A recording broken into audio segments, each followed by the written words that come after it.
ये शोदाए करबला के जहाँ सर मुबारक दफन है, तारीख़ का दर्दनाक तरीन बाब। ये यहाँ भी नाम लिखे गए हैं। जो आपको मज़ार या मकबरा नज़र आ रहा है, ये शहीद करबला बीबी सैयदा रुक़ैया बिनते हुसैन रज़ी अल्लाह ताला अन्हो की का मज़ार है। ये है जनाब मरकत मुबारक नूरुद्दीन ज़ंगी शहीद, the first non Arab to become Muslim, जनाब बिलाल हबशी। अस्सलामु अलैकुम या बिलाल।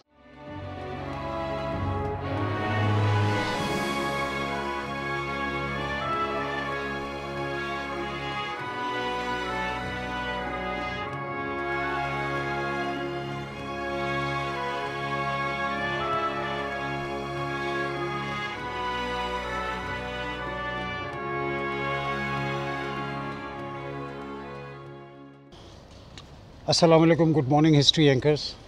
ये पीछे मेरा होटल है, मैं अभी होटल से सुबह नाश्ता करके निकला हूँ और आज मेरा पहला दिन बलदुल इश्क दमिश्क, मेरे दुनिया के पसंदीदा शहरों में से एक शहर।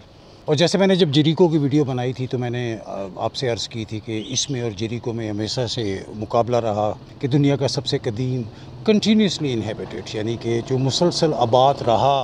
मेरा वोट इस शहर की जानिब है, यानी कि दुनिया का सबसे कदीम कंटिन्यूसली इनहेबिटेड शहर दमिश्क। दमिश्क जो है, इसको ग़ालिबन 636 AD में मुसलमानों ने फ़तह किया, led by no one else by the great Khalid bin Walid Abu Ubaida Jarrah. Khalid bin Walid ने इसी शहर की एक कदीम जो फसील है उसको फांद कर, जो उनका ख़ास स्टाइल था, दुश्मन को ऑफ गार्ड पकड़ कर और इस शहर पर कब्ज़ा किया। और उस वक्त से, जैसे खालिद बिन वलीद के सारे फ़तह करदा इलाकों की एक रिवायत है कि आज तक ये शहर मुसलमान है, लेकिन पहले 300 साल दमिश्क था ये क्रिश्चियन रहा। मेरे होटल के बिल्कुल सामने एक चर्च और चर्च के नज़दीक ये एक मस्जिद। ये चर्च जो है, ये ग्रीक ऑर्थोडॉक्सी का जो पैट्रियार्क होते हैं उनके हेड है, उनका मिडल ईस्ट का सेंटर है और ये इसकी तारीख़ की एक गवाही मस्जिद। आइए दमिश्क की सैर करें।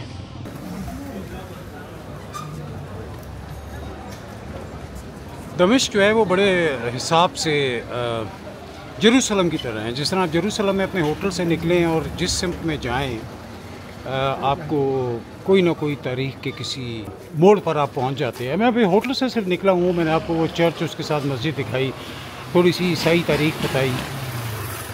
स्ट्रीट जिस पे मैं चल रहा हूँ और जो मैं आपको दिखा रहा हूँ, इसका नाम है शारा मुस्तकीम। वैसे आप सिरात मुस्तकीम भी कह सकते हैं, ये इंग्लिश में से द स्ट्रेट रोड कहते हैं। शारा मुस्तकीम इसलिए कहते हैं कि ईसाईयत में आपको पता होगा कि एक यहूदी जिसका नाम सॉल था, वो दमिश्क की जानिब आ रहा था और दमिश्क के रास्ते में या दमिश्क के बिल्कुल करीब पहुंचकर उसको एक विज़न हुआ जिससे उसकी आंखें चली गईं और उसके बाद वो यहूदी जो था वो ईसाई बन गया। क्रिश्चियनिटी का बहुत बड़ा नाम सेंट पॉल बना, इसीलिए इसे स्ट्रेट पाथ कहते हैं, द स्ट्रेट रोड मुस्तकीम। आज से 2000 साल पहले सेंट पॉल इस रोड पर हज़रत ईसा अलैहिस्सलाम का मुनकर और फिर उसको हज़रत ईसा का विज़न हुआ, टेम्परेली यानी आर्जी तौर पर अंधा हुआ और उसके बाद वो उसने ईसाईयत को बेसिकली रीडिफाइन किया without going into complex details of theological basis of Paul की जो भी कॉन्सेप्ट था क्रिश्चियनिटी का। लेकिन बहरहाल वो वाक़या, अहम वाक़या तारीख़ का इस रोड पर हुआ जहाँ पॉल को वो विज़न हुआ और आज तक इस रोड को शारा मुस्तकीम या स्ट्रेट रोड कहा जाता है। ये दमिश्क का कहते हैं कि वो आखिरी आयरन स्मिथ, ये लोहार जो कि ट्रेडिशनल तरीके से नाइफ़ बनाता है और सिर्फ नाइफ़ बनाता है, जिस तरह पहले ज़माने में यानी कि मिडीवियल ज़माने में। ऐसा मैं इमेजिन कर सकता हूँ कि सलाहुद्दीन अय्यूबी, उससे भी पहले हज़रत खालिद बिन वलीद रज़ी अल्लाह ताला अन्हु के ज़माने में तलवारें और इस तरह के कई जगह होंगे। अब बहरहाल मशीनें आ गई हैं, लेकिन ये कहते हैं दमिश्क का वाहिद आहनगर या आयरन स्मिथ है जो कि कदीम तरीके से नाइफ्स बनाता है। चलें आगे चलते हैं इस बलदुल इश्क दमिश्क में।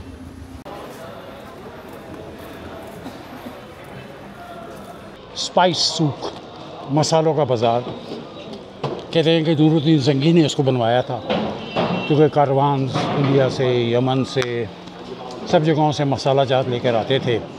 और जैसे आपको पता है कि यमन एक एंड पे है, शाम दूसरे एंड पे है, तो ये दोनों पोर्ट्स थी, यानी मलेशिया, इंडोनेशिया, इंडिया, श्रीलंका, जो मौजूदा इंडियन सब कॉन्टिनेंट है, वहाँ से मसाले जो थे वो हिजाज़ पहुँचता था। हिजाज़ से फिर वो शाम आता था थ्रू अमूमन कुरैश जो थे, बनु कुरैश, वो सो हिजाज़ का सहरा क्रॉस करके यहाँ डिलीवर करते थे इन बाज़ारों में, और इन बाज़ारों से फिर वो आगे मेडिटरेनियन सी क्रॉस करके ग्रीक, साइप्रस, बाकी यूरोप में वो चीज़ें जाती थी।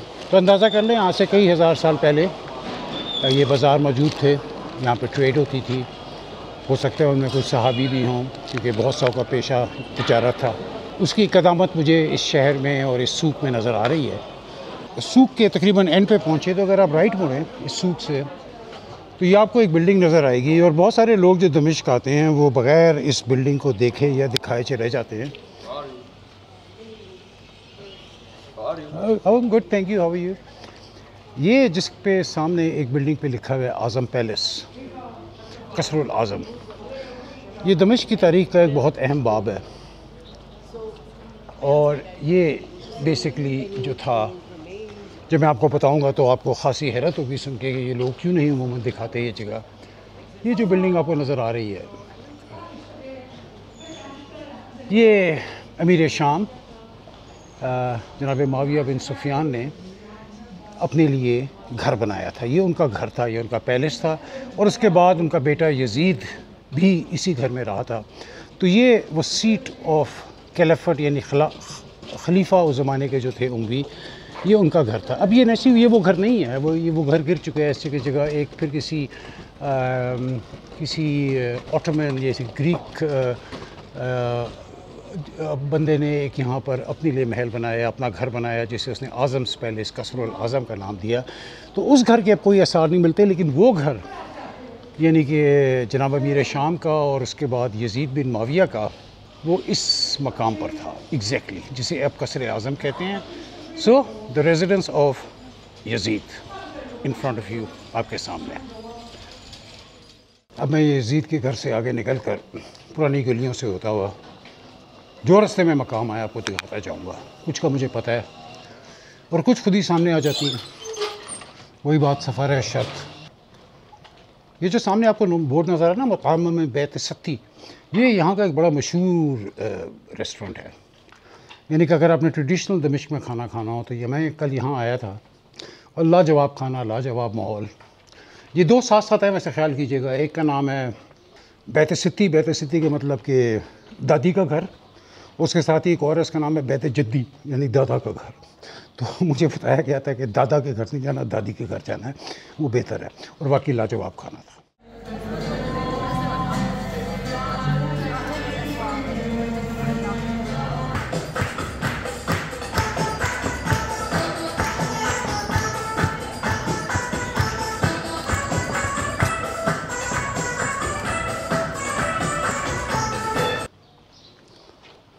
तो जनाब, oldest city, oldest continuously inhabited city in the world, जो आपको मज़ार या मुरक्कत या मकबरा नज़र आ रहा है, ये शहीद करबला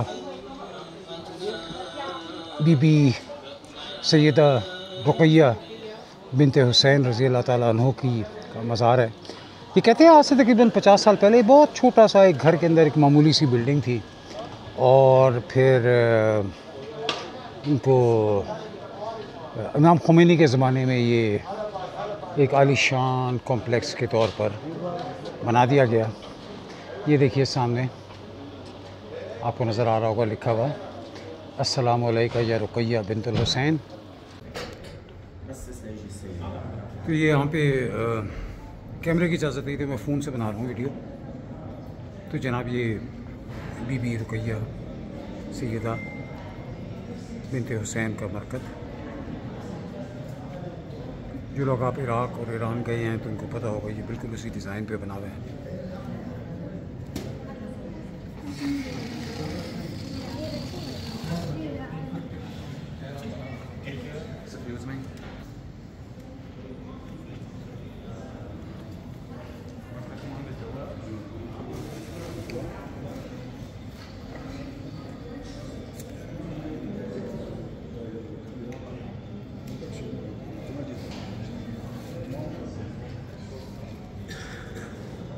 बीबी रुकैया बिनते हुसैन, जिनके अभी मैं श्राइन के अंदर गया, मकबरे के अंदर गया, अब बहुत कम सिन थी। मुख्तलिफ़ रवायात में 3 से 5 साल आपकी उम्र थी।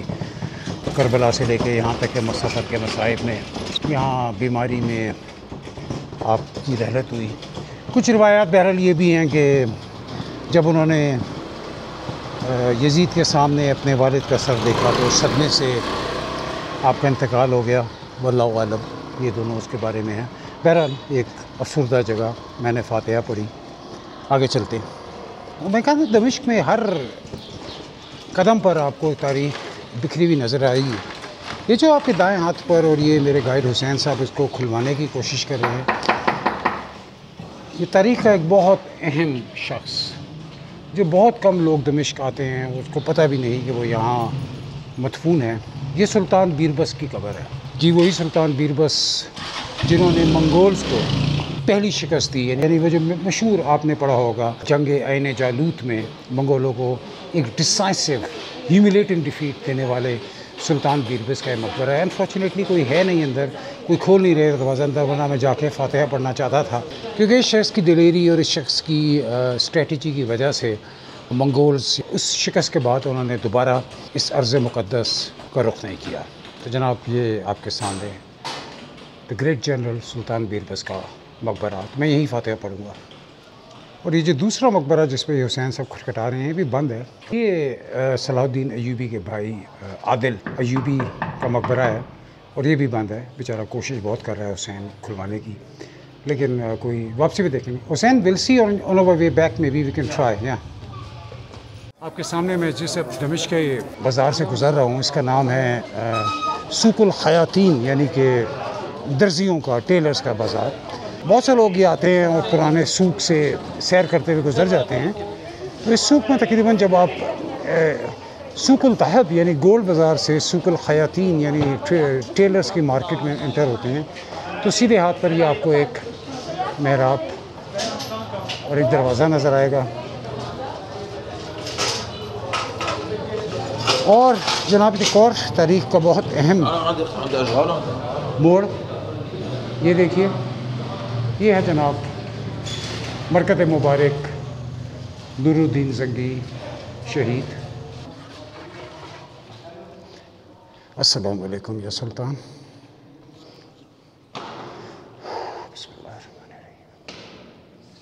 सुल्तान नूरुद्दीन ज़ंगी को आप हर तरह से सुल्तान सलाहुद्दीन अय्यूबी का मेंटोर कह सकते हैं, कि जिनकी ज़ेर तरबियत इनकी आर्मी में ही सुल्तान सलाहुद्दीन जो थे वो एक सिपाही से जर्नैल और फिर सुल्तान सलाहुद्दीन बने। इसके अलावा ज़ाहिर बात है जो सुल्तान नूरुद्दीन की जो खिदमत जिस पर उम्मत मुस्लिमा तमाम रहती क़यामत तक आपकी एहसानमंद रहेगी, वो मशहूर वाक़या हम सब ने सुना है कि जब कुछ रूमी ईसाइयों ने रसूल पाक सल्लल्लाहु अलैहि वसल्लम की नौज़ुबिल्लाह जिस्म मुबारक को चुराने की कोशिश की, और रसूल पाक ने ख्वाब में आकर नूरुद्दीन ज़ंगी को बताया, और फिर नूरुद्दीन ज़ंगी ने मदीने में जाकर उनको ढूंढा और उनको मार दिया। और उसके बाद आपने रसूल पाक की मरकत के कब्र मुबारक के गिर्द खंदक खुदवा कर उसमें सीसा डलवा दिया। तो ये वो एहसान उम्मत मुस्लिमा के ऊपर सुल्तान नूरुद्दीन ज़ंगी का जो हम कभी नहीं भूल सकते। सुल्तान के लिए मैंने फातिहा पढ़ ली। चलिए आगे चलते हैं। दमिश्क पे फिरते फिरते मैंने सोचा ये एक झलक बाब सगीर की ख़ुद भी देखता चलूँ और आपको भी दिखाता चलूँ।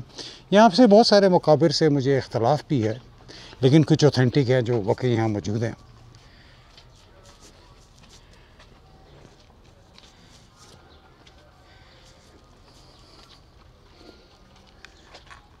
ये यहाँ पे जैसे अब बाब सगीर के इस वाले दरवाज़े से दाखिल होते हैं, ये जैसे आप पढ़ सकते हैं ऊपर लिखा हुआ है अमीरुल मोमिनीन मुआविया बिन अबी सुफियान,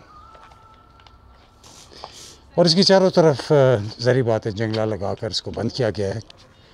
मुश्किल है अंदर, क्योंकि इतनी मल्टीपल लेवल पे जालियाँ, और ये देखिए इन्होंने पक्का इस पर चेन लगा कर इसको बंद किया हुआ है।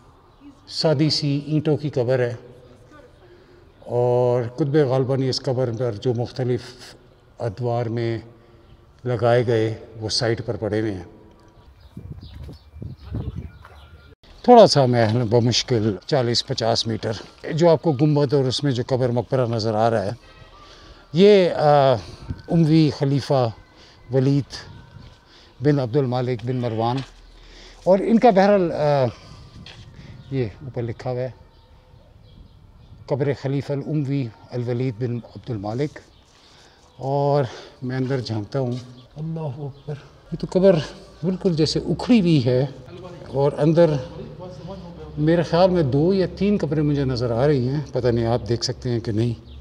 वलीद का ज़ाहिर बात है जो सबसे बड़ा क्रेडिट है कि मस्जिद उमैया उसने बनाई थी। बहरहाल उसने बड़े टैक्टफुली इसको हैंडल किया था, क्रिश्चियंस को नाराज़ भी नहीं किया। पहले कुछ अरसे मस्जिद शेयर की क्रिश्चियन से, फिर जो बाकी क्रिश्चियन एरिया जब लिया तो उसके बदले उनको 3 चर्च बना कर दिए थे। तो जनाब ये उमवी खलीफा वलीद बिन अब्दुल मालिक बिन मरवान की कब्र, और उससे कुछ आगे तकरीबन 40-50 मीटर आगे ये जनाब माविया इब्न सफियान का मरकत।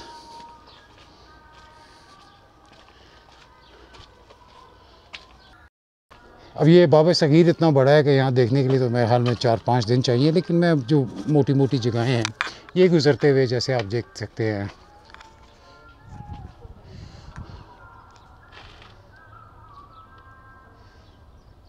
ज़ौजा सैयदुल मुरसलीन बीबी हफ्ज़ा रज़ी अल्लाह ताला अन्हा, हज़रत उमर की बेटी रज़ी अल्लाह ताला अन्हु की। और ये तमाम मकाबिर बंद हैं। मैं अंदर camera, the shrine of believers mothers, the wife of messengers master our mothers Hafsa peace be upon हर।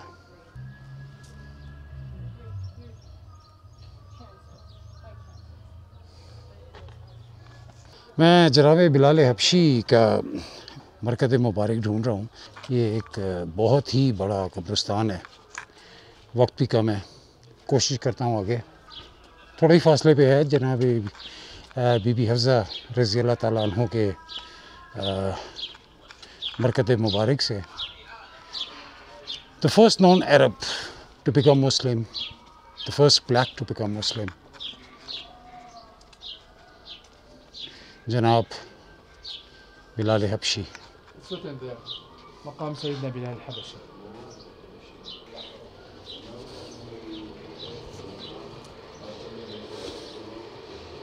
अस्सलाम वालेकुम। अस्सलाम वालेकुम या बिलाल।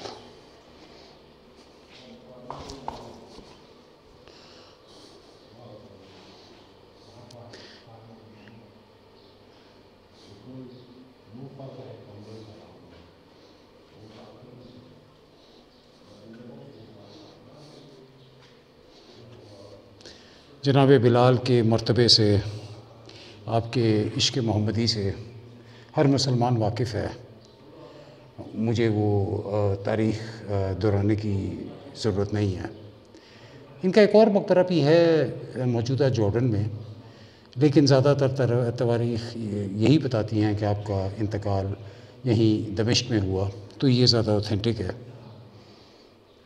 आपको याद होगा वो वाक़या, मुझे बड़ा अच्छा लगता है कि जब बिलाल हबशी बूढ़े हो गए थे तो वो कहते थे कि जब मैं ग़ुलाम था तो मेरा मालिक मुझे नौज़ुबिल्लाह अबू हम्मार यानी गधे का बाप नौज़ुबिल्लाह कहकर पुकारता था, और जब मैं रसूल पाक की ग़ुलामी में आया तो उमर फ़ारूक रज़ी अल्लाह ताला अन्हु जैसा सख्त गिर खलीफा भी मुझे सैयदना बिलाल, मेरे आका बिलाल कहकर पुकारता था। तो ये जनाब बरकत मुबारक, इस्लाम के पहले मौज़म, पहले अफ्रीकन, पहले नॉन अरब मुसलमान जनाब बिलाल हबशी रज़ी अल्लाह ताला अन्हु। और ये बड़े कम लोग शायद इस बात को जानते हो, ये मेरे पीछे बिलाल हबशी का मज़ार है, कि तारीख़ का अगर आप दुनिया की सारी तारीख़ उठाएं जिसमें यानी कि क्वान्टिफाइबल, यानी कि वो दौलत जिसको आप क्वान्टिफाई कर सकते हैं, उसमें दुनिया का सबसे दौलतमंद आदमी कौन गुज़रा था, आप गूगल करके भी देख लें, तो वो था एक किंगडम ऑफ माली का बादशाह मूसा मानसा या किंग मूसा। और किंग मूसा मानसा जो था वो बिलाल हबशी रज़ी अल्लाह ताला अन्हु की नस्ल में से था। अल्लाह ताला ने क्या इकराम बख्शा आपकी नस्ल को।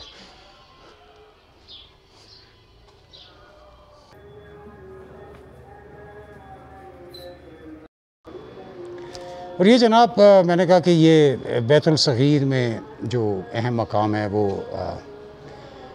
जब शुहदाए करबला के सर यहाँ पे लाए गए तो इमाम हुसैन के सर के बारे में मैं अर्ज़ कर चुका। और दूसरा जो था ये एक जो और जिनके बारे में कहा जाता है जिनका सर कलम नहीं किया गया था वो हुर बिन यजीद थे। सलाम अलैकुम। और बाकियों के सर जो हैं वो यहाँ दफन किए गए थे। ये जो सामने आपको मकबरा नज़र आ रहा है, मैं इसके अंदर लेके चलता हूँ आपको।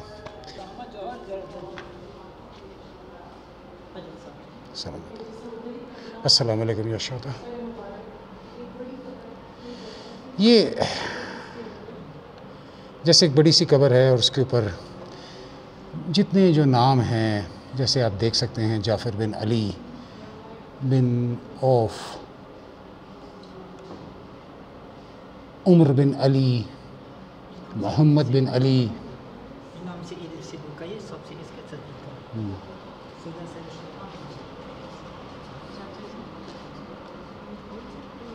अब्बास इब्न अली।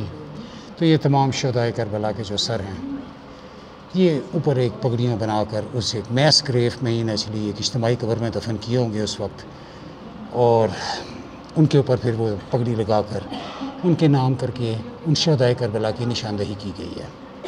ये यहाँ भी नाम लिखे गए हैं। तारीख़ का दर्दनाक तरीन बाब, अल्लाहु अकबर। जाफ़र बिन अकील, अब्दुल्ला बिन अकील, उमर बिन अली, अल्लाहु अकबर।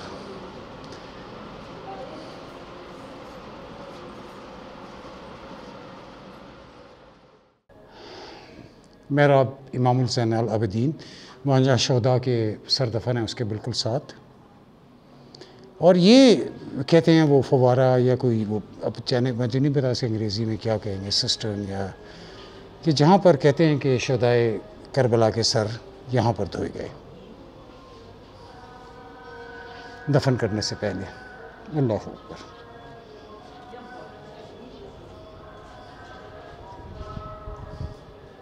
ये जगह मेरे ख़्याल में ऑथेंटिक थी जो मैंने बाब सगीर में आपको दिखाई। बाकी कुछ और भी ऐसे मकामात और मज़ारात हैं लेकिन उनकी ऑथेंटिसिटी के बारे में मुझे कुछ डाउट है।